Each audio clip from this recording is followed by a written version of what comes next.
రాజ్యసభ సభ్యత్వం 3 ఏళ్లకు పైగా ఉన్నట్టుంది. సో అయినా కూడా రాజ్యసభ సభ్యత్వాన్ని కూడా రాజీనామా చేయటం ఇదంతా కూడా ఊహించని ఒక హఠాత్ పరిణామంగా చూడాల్సి ఉంటుంది. ఆయన కొద్దిసేపటి క్రితం ట్విట్టర్లో పెట్టే వరకు కూడా ఎక్స్ అకౌంట్లో ఆయన ఈ పోస్ట్ పెట్టే వరకు ఎవరు కూడా ఊహించలా. ఆయన కొద్దిసేపటి క్రితం అసలు కనీసం ఎక్స్పెక్ట్ చేయలే. వైఎస్ఆర్ కాంగ్రెస్ పార్టీలో కూడా కనీస డిస్కషన్ జరగల. ఎందుకంటే కనీసం ముందుగా ఫెయిలర్స్ అందుతూ ఉంటాయి, సహజంగా లీకులు అందుతూ ఉంటాయి. కనీసం ఆయన ఉన్న మూడ్ను బట్టి ఆయన వెళ్ళిపోయే అవకాశం ఉందనో లేకపోతే ఇబ్బంది పడుతున్నాడో రకరకాల చర్చలు జరుగుతుంటాయి. అలాంటివి కూడా వైఎస్ఆర్ కాంగ్రెస్ పార్టీలు ఎక్కడా లేవు. సడన్గా ఆయన ఈ నిర్ణయం అనేది తీసుకున్నారు. సరే, లోపల ఏం జరిగింది, పార్టీలో అంతర్గతంగా ఏం జరిగింది, ఓటమి తర్వాత ఏం జరిగింది, ఓటమికి ముందు ఏం జరిగింది, ఇవన్నీ కూడా బేరీజు వేసుకుంటూ ఉంటే వైఎస్ఆర్ కాంగ్రెస్ పార్టీలో విజయసాయిరెడ్డి చాలా ఇబ్బందులు పడ్డాడనేది దీన్ని బట్టి స్పష్టంగా అర్థమవుతుంది. ఆయన కొద్దిసేపటి క్రితం ఎక్స్లో పెట్టిన ట్వీట్లో ఉన్న సారాంశం ఒకసారి చూద్దాం. రాజకీయాల నుంచి తప్పుకుంటున్నాను స్పష్టంగా చెప్పేశారు. మొదటి లైన్లోనే ఎక్కడ ఉపోద్ఘాతాలు లాంటివి ఏమీ లేకుండా రాజకీయాల నుంచి తప్పుకుంటూ ఉన్నాను. రాజ్యసభ సభ్యత్వానికి రేపు 25వ తారీఖున రాజీనామా చేస్తూ ఉన్నాను. అంటే రేపు 25వ తేదీ రాజ్యసభ సభ్యత్వానికి కూడా రాజీనామా చేస్తున్నాను. ఏ రాజకీయ పార్టీలోనూ చేరటం లేదు. వేరే పదవులో, ప్రయోజనాలు లేక డబ్బులో ఆశించి రాజీనామా చేయటం లేదు. ఈ నిర్ణయం పూర్తిగా నా వ్యక్తిగతం. ఎలాంటి ఒత్తిళ్లు లేవు, ఎవరూ ప్రభావితం చేయలేదు. 4 దశాబ్దాలుగా 3 తరాలుగా నన్ను నమ్మి ఆదరించిన వైఎస్ కుటుంబానికి రుణపడి ఉన్నాను. 2 సార్లు రాజ్యసభ సభ్యుడిగా అవకాశం ఇచ్చిన జగన్ గారికి, నన్ను ఇంతటి ఉన్నత స్థాయికి తీసుకెళ్లిన భారతమ్మ గారికి సదా కృతజ్ఞుని. జగన్ గారికి మంచి జరగాలని కోరుకుంటూ ఉన్నా. పార్లమెంటరీ పార్టీ నాయకుడిగా, రాజ్యసభలో ఫ్లోర్ లీడర్గా, పార్టీ జాతీయ ప్రధాన కార్యదర్శిగా పార్టీ మరియు రాష్ట్ర ప్రయోజనాల కోసం చిత్తశుద్ధితో శక్తి వంచన లేకుండా కృషి చేశాను. కేంద్రానికి రాష్ట్రానికి మధ్య వారధిలా పనిచేశాను. దాదాపు 9 సంవత్సరాలు ప్రోత్సహించి కొండంత బలాన్ని, మనోధైర్యాన్ని ఇచ్చి తెలుగు రాష్ట్రాల్లో నాకు గుర్తింపునిచ్చిన ప్రధాని మోడీ గారికి, హోంమంత్రి అమిత్ షా గారికి ప్రత్యేక ధన్యవాదాలు. టీడీపీతో రాజకీయంగా విభేదించా. చంద్రబాబు గారి కుటుంబంతో వ్యక్తిగతంగా విభేదాలు లేవు. పవన్ కళ్యాణ్ గారితో చిరకాల స్నేహం ఉంది. నా భవిష్యత్తు వ్యవసాయం. సుదీర్ఘ రాజకీయ ప్రయాణంలో ఆదరించిన నా రాష్ట్ర ప్రజలకు, మిత్రులకు, సహచరులకు, పార్టీ కార్యకర్తలకి ప్రతి ఒక్కరికి పేరు పేరున హృదయపూర్వక కృతజ్ఞతలు తెలియజేసుకుంటున్నాను. ఇందులో కీ పాయింట్ ఏంటంటే రాజీనామా చేయటం, రాజ్యసభ సభ్యత్వానికి రాజీనామా చేయటం, పార్టీ నుంచి బయటకు వెళ్ళిపోవటం, వేరే పార్టీలో చేరాలంటాం, ఇదంతా కూడా ఓకే రొటీనే. కానీ ఇందులో ట్విస్ట్ ఏంటంటే పార్లమెంటరీ పార్టీ నాయకుడిగా, రాజ్యసభలో ఫ్లోర్ లీడర్గా, పార్టీ జాతీయ ప్రధాన కార్యదర్శిగా, పార్టీ మరియు రాష్ట్ర ప్రయోజనాల కోసం చిత్తశుద్ధితో శక్తి వంచన లేకుండా పనిచేశాను. ఆయన పనిచేసిందని చెప్పుకోవడం తప్పేం లేదు.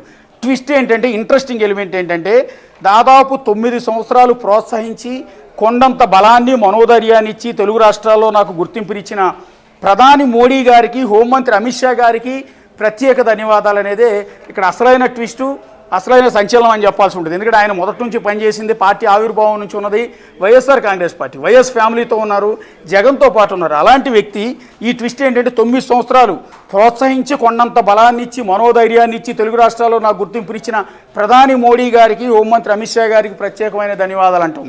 అంటే బేసిక్గా ఆయన ఉన్న పార్టీ వేరు, బీజేపీ నేషనల్ పార్టీ. ఈ 2 పార్టీలకి సంబంధాలు కూడా లేవు. ఓకే, పైన మద్దతు ఇస్తే ఇచ్చి ఉండొచ్చు ఏదైనా బిల్లుల విషయాల్లో, అంతేగాని అది అపోజిషన్. ఆ పార్టీ వేరు, ఈ పార్టీ వేరు. అలాంటిది మోడీకి, అమిత్ షాకి ధన్యవాదాలు చెప్పడం ద్వారా ఏ సిగ్నల్ ఇవ్వాలనుకుంటున్నారు?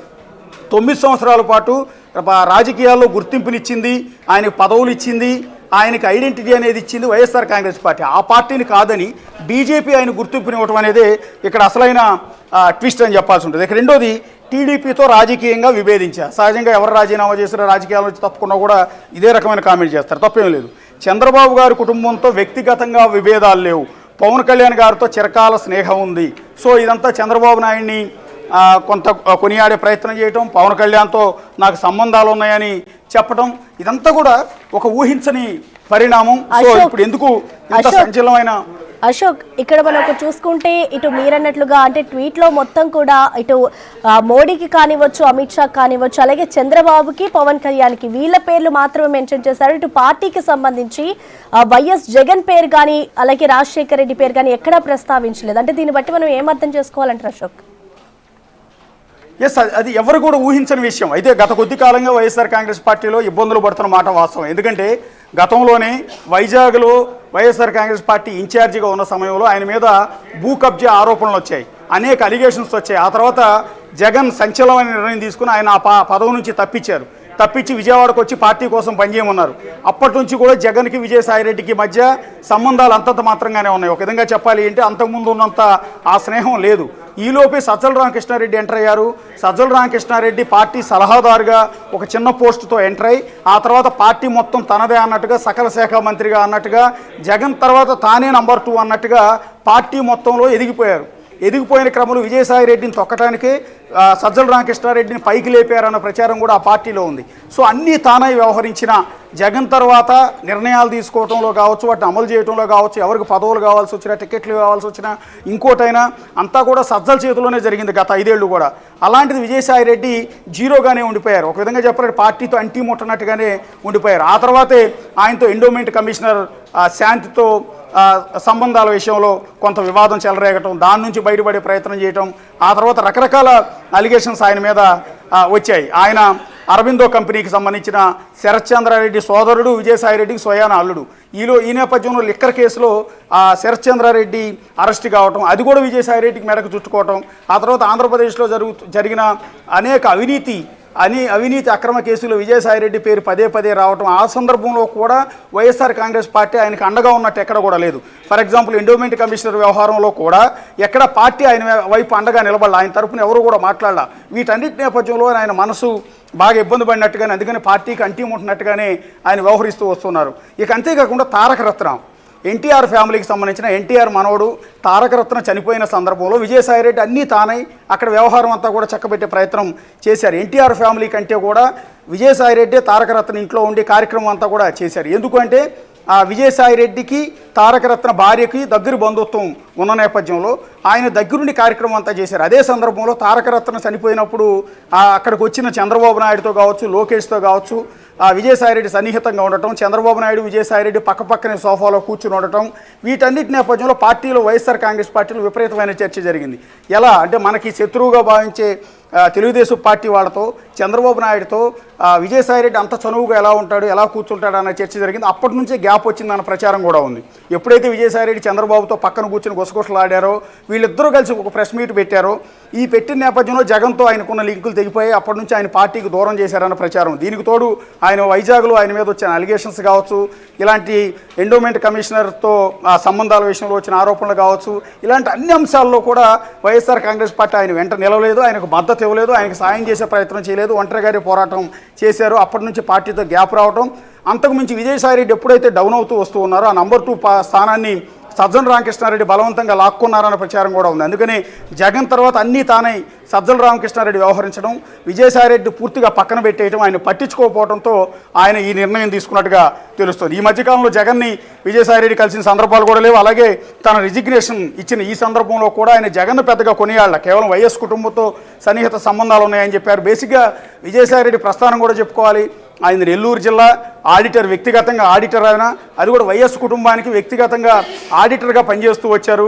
సాక్షి ఛానల్ పెట్టినప్పుడు, సాక్షి పేపర్ పెట్టినప్పుడు కూడా దాని ఎంటైర్ వ్యవహారాలన్నీ కూడా మొదట్లో విజయసాయిరెడ్డి చూసేవారంటే ఫైనాన్షియల్ వ్యవహారాలన్నీ కూడా.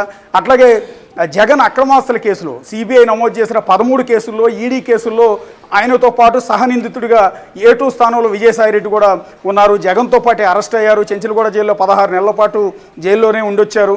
సో ఇంతటి అత్యంత క్లోజ్ ఒక ఆడిటర్గా ప్రస్థానం మొదలుపెట్టి రాజకీయ నాయకుడిగా ఎదిగి జగన్ కేసుల్లో ఇరుక్కుని, ఆ తర్వాత జగన్తో పాటు జైలుకి వెళ్ళొచ్చి, ఆ తర్వాత వైఎస్ఆర్ కాంగ్రెస్ పార్టీ పెట్టడంలోనూ జగన్ పాదయాత్రలోనూ కీలక పాత్ర వహించి, ఆ తర్వాత 2014లో ఎన్నికల్లో ఓటమి తర్వాత కూడా ఆయన పార్టీలో చాలా స్ట్రాంగ్గానే ఉన్నారు.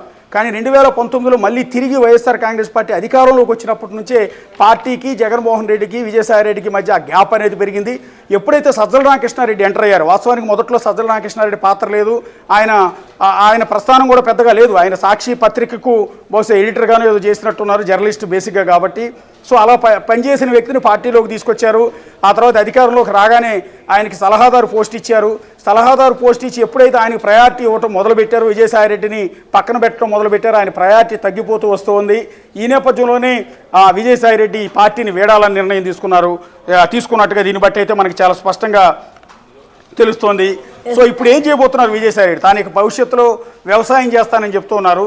నిజంగా వ్యవసాయం చేస్తారా లేదా బీజేపీలో చేరతారా అన్న ప్రచారం జరుగుతుంది. ఎందుకంటే ఇప్పుడు ఆయన పెట్టిన పోస్టులో కూడా మోడీని అమిత్ షాని పొగుడుతూ ఈ పోస్టు పెట్టడం బట్టి చూస్తే ఆయన బహుశా బీజేపీలో చేరే అవకాశం ఉందేమోనన్న ఒక చర్చ కూడా నడుస్తోంది. ఎందుకంటే ఆయన మీద ఉన్న కేసుల నుంచి బయటపడాలంటే లేకపోతే ఆయన మీద వస్తున్న ఈ వివాదాల నుంచి బయటపడాలి అంటే బీజేపీ అండ కావాలి. కాబట్టి ఆయన బీజేపీ పంచం చేరి బీజేపీలో చేరి వీటి నుంచి కూడా బయటికి పడే ప్రయత్నం చేస్తారన్న చర్చ కూడా విపరీతంగా నడుస్తుంది. సో విజయసాయి రెడ్డి ఏం మాట్లాడతారు, దీని మీద ఏమైనా ఏం క్లారిటీ ఇస్తారన్న చూడాల్సి ఉంటుంది. బహుశా రేపు రాజీనామా చేస్తున్నానని చెప్తున్నారంటే హైదరాబాద్లో ఉన్నారా, విజయవాడలో ఉన్నారా, లేకపోతే ఢిల్లీలో ఉన్నారా, ఇవన్నీ కూడా చూడాల్సి ఉంటుంది. ఇక రాజీనామాకి సంబంధించి బహుశా జగన్మోహన్ రెడ్డికి ముందే చెప్పు ఉండొచ్చు, ఆ హింట్స్ అంటూ కూడా ఇచ్చి ఉండొచ్చు. సో మీరు నన్ను నెగ్లెక్ట్ చేస్తున్నారు కాబట్టి పార్టీ నుంచి తప్పుకుంటానని వార్నింగ్ లాంటివి కూడా ఇచ్చి ఉండొచ్చు. అయినా కూడా పార్టీ నుంచి రెస్పాన్స్ లేని క్రమంలోనే విజయసాయి రెడ్డి బహుశా ఈ నిర్ణయం తీసుకున్నారని మనం